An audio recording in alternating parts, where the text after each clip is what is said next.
बड़ी सोच का बड़ा जादू, डेविड जे की बुक है।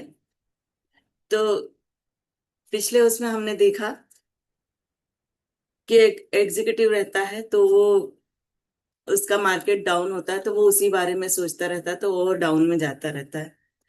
तो जब लेखक उसको बोलता है, प्रोत्साहित करता है कि ये तो ठीक है जा रहे हो, लेकिन इसके लिए तुम क्या कर सकते हो, तो उस पे काम करो। तो उसने उस पे काम किया, तो उसकी सेल वगैरह सब अच्छी हो गई और उसे नई नौकरी भी मिल गई थी।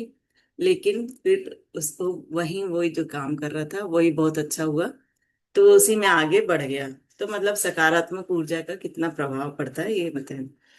अच्छा, अब जब हम कठिन समस्याओं का सामना करते हैं तो हम तब तक दलदल में फंसे रहते हैं जब तक कि हम कर्म नहीं करते। आशा से शुरुआत होती है, परंतु जीतने के लिए आशा के साथ साथ कर्म की भी जरूरत होती है। कर्म के सिद्धांत पर अमल करें। अगली बार जब भी आपको डर लगे, चाहे डर छोटा हो या बड़ा हो, अपने आप को संभालें। फिर इस सवाल का जवाब ढूंढें, किस तरह के काम से मैं अपने डर को जीत सकता हूँ। अपने डर का कारण खोज लें, फिर उचित कदम उठाएं।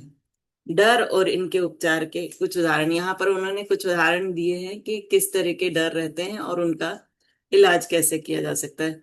जैसे डर, उन्होंने बताया रंग रूप के कारण झिझक। कई लोगों को अपने रंग रूप के कारण झिझक होती, तो अब इसका इलाज क्या किया जा सकता है कि अपने ड्रेसअप पे ध्यान दिया जाए, अपने मेकअप पे ध्यान दिया जाए, आदि आदि। दूसरा उन्होंने जैसे बताया है किसी महत्वपूर्ण ग्राहक को खो देने का खतरा, तो इसके लिए क्या इलाज किया जा सकता है। बेहतर सेवा देने की दुगनी कोशिश करें, ऐसी हर चीज को सुधार लें जिससे आपके ग्राहक आपसे आप पे विश्वास कम कर रहे थे। तीसरा उन्होंने जैसे बताया है परीक्षा में फेल हो जाने का डर। चिंता में समय गंवाने के बजाय इस समय को पढ़ाई में लगाएं। चौथा उन्होंने बताया है आपके नियंत्रण की पूरी तरह बाहर की चीजों का डर। जिन चीजों पे आपका नियंत्रण नहीं है उनका डर। तो इलाज उन्होंने बताया है अपना ध्यान किसी दूसरी तरफ ले जाएं, अपने बगीचे में जाकर खरपतवार साफ करें, अपने बच्चों के साथ खेलें या फिल्म देखने जाएं। पांचवा उन्होंने बताया है किसी ऐसी चीज से शारीरिक क्षति का डर जिसे आप नियंत्रित ना कर सकते हो, जैसे बिजली गिरना, तूफान आना, हवाई जहाज की दुर्घटना का डर। तो इसके लिए क्या करना चाहिए, अपना ध्यान दूसरों के डर को कम करने में, इनकी मदद करने में लगाएं और प्रार्थना करें। छठा है यह डर कि दूसरे लोग क्या सोचेंगे या क्या कहेंगे। तो इसके लिए क्या करना है, यह सुनिश्चित कर लें कि आप जो करना चाहते हैं वह सही है, फिर उस पर काम करें। किसी भी व्यक्ति ने बिना आलोचना के कोई महत्वपूर्ण कार्य कभी नहीं किया। मतलब कोई भी महत्वपूर्ण कार्य करते हैं तो आलोचना तो होती ही होती है, तो उससे डरना नहीं चाहिए। सातवां है निवेश करने या घर खरीदने के पहले का डर। तो इसमें बताया उन्होंने सभी पहलुओं पर विचार कर लें, फिर फैसला करें। एक बार फैसला करने के बाद आप उसी के हिसाब से काम करें। अपनी बुद्धि और अपने निर्णय में विश्वास करें, मतलब अपने आप पर विश्वास करें। आठवां बताया है लोगों का डर। तो इसके लिए बता रहे हैं कि चीजों को सही नजरिए से देखें। याद रखें सामने वाला व्यक्ति भी आपकी ही तरह इंसान है। डर का इलाज करने और विश्वास हासिल करने के लिए दो कदम उठाएं। पहला है डर का असली कारण पता करें। यह तय कर लें कि आप वास्तव में किस चीज से डर रहे हैं। दूसरा है फिर कर्म करें। हर तरह का डर किसी न किसी तरह के काम से दूर हो सकता है। और याद रखें झिझकने में से आपका डर बढ़ता ही, आप जितना ज्यादा झिझकेंगे आप और अधिक भयभीत होंगे, डर में रहेंगे, तो वो कम नहीं होगा। इसलिए देर ना करें, बल्कि तत्काल काम में जुट जाएं और फैसला करें। आत्मविश्वास के अभाव का कारण होती है खराब याददाश्त। आपका दिमाग किसी बैंक की तरह होता है।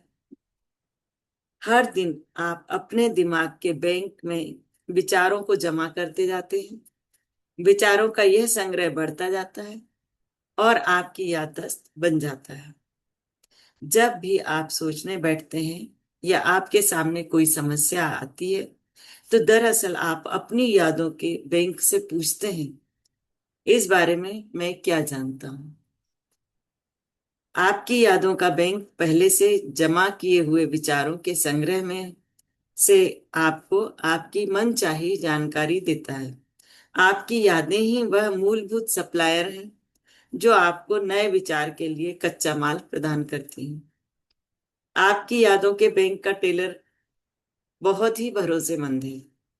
वह आपको कभी धोखा नहीं देता। जब आप उसके पास जाकर कहते हैं, मिस्टर टेलर, मुझे कुछ विचार निकाल कर दें जिनसे यह सिद्ध हो सके कि मैं बाकी लोगों जितना योग्य नहीं हूं, मतलब यहाँ नकारात्मक विचार की बात हो रही है, तो वह कहता है, बिल्कुल सर। याद करें, आपने पहले भी 2 बार इस काम को करने की कोशिश की थी और आप असफल हुए थे। याद करें, आपकी छठी कक्षा के टीचर ने कहा था कि आप कभी कोई काम ढंग से नहीं कर सकते। याद करें, आपने अपने साथी कर्मचारियों को अपने बारे में यह कहते सुना था। याद करें, मतलब जितनी नकारात्मक बातें हैं वो सब, वो हमारा पिछला जो याददाश्त है वो हमें याद दिलाती है अगर हम नकारात्मकता के बारे में सोचते हैं तो। और मिस्टर टेलर एक के बाद एक विचार निकालकर आपको देते हैं जिनसे यह निष्कर्ष निकलता है कि आप अयोग्य हैं और असमर्थ हैं। परंतु अगर आप अपनी यादों के टेलर से कहें, मिस्टर टेलर, मुझे एक महत्वपूर्ण फैसला करना है, क्या आप मुझे ऐसे विचार प्रदान करेंगे जिनसे मुझे हौसला मिले? और उसके जवाब में मिस्टर टेलर कहते हैं, बिल्कुल सर। परंतु इस बार वे आपको पहले से जमा किए हुए ऐसे विचार देते हैं जिनसे यह साबित होता है कि आप सफल हो सकते हैं। याद करें, आपने पहले भी ऐसी परिस्थिति में वह शानदार काम कर दिखाया था। कोई भी जो काम जो किया होगा वो हमारे विचार से बाहर आता है। याद करें, मिस्टर स्मिथ को आप पर कितना भरोसा था। याद करें, आपके अच्छे दोस्त आपके बारे में क्या कहा करते थे। याद करें, तो मिस्टर टेलर पूरी तरह सहयोग करेंगे और आपको उसी तरह के विचार निकाल कर देंगे जिस तरह के विचार आप निकालना चाहते हैं। आखिर यह आपका बैंक है। यहाँ पर 2 उपाय दिए जा रहे हैं जिनके प्रयोग से आप अपनी यादों के बैंक को प्रभावी उपयोग कर सकते हैं और अपना आत्मविश्वास जगा सकते हैं। तो पहला है, अपनी यादों के बैंक में केवल सकारात्मक विचार ही जमा करें। इस बात को अच्छी तरह से समझ लें, हर व्यक्ति के जीवन में अप्रिय, मुश्किल, हतोत्साहित करने वाली घटनाएं होती हैं, परंतु इन घटनाओं के प्रति असफल और सफल लोगों की प्रतिक्रियाएं अलग अलग होती हैं। असफल लोग बुरी घटनाओं को दिल में से लगा कर रखते हैं। वे अप्रिय स्थितियों को बार बार याद करते हैं ताकि वे उनकी यादों में अच्छी तरह से जम जाए। वे अपने दिमाग से उन्हें नहीं निकाल पाते। रात को भी वे जिस घटना के बारे में सोचते हुए सोते हैं, वह दिन में भी उसी अप्रिय घटना के बारे में ही सोचते रहते हैं। दूसरी तरफ आत्मविश्वास से पूर्ण सफल व्यक्ति इस तरह की घटनाओं को भूल जाते हैं। सफल लोग अपनी यादों के बैंक में केवल सकारात्मक विचारों को ही रखते हैं और असफल लोग नकारात्मक विचारों को ही रखते हैं। तो हम जैसे विचार रखते रहेंगे तो हमारे साथ वैसा ही होता चला जाता है। दूसरा उन्होंने बताया है, अपनी यादों के बैंक में केवल सकारात्मक विचार ही निकालें। कई वर्ष पहले मैं शिकागो में मनोवैज्ञानिक सलाहकारों की एक फर्म के साथ करीब से जुड़ा हुआ था। वे कई तरह के मामले सुलझाते थे, परंतु उनमें से ज्यादातर मामले विवाह संबंधी समस्याओं और मनोवैज्ञानिक कठिनाइयों से संबंधित थे। एक दिन मैं फर्म के मुखिया से उसके प्रोफेशन के और उसकी तकनीकों के बारे में बात कर रहा था। मैं ये जानना चाहता था कि वह किस तरह असंतुलित व्यक्ति की मदद करता है। उसने कहा, क्या आप जानते हैं कि लोग अगर केवल एक चीज कर लें तो उन्हें मेरी सेवाओं की कभी जरूरत नहीं पड़ेगी। वह क्या? मैंने उत्सुकता से पूछा। सिर्फ यही कि आप अपने नकारात्मक विचारों को नष्ट कर दें, इससे पहले कि वे विचार राक्षस बन जाएं और आपको नष्ट कर दें।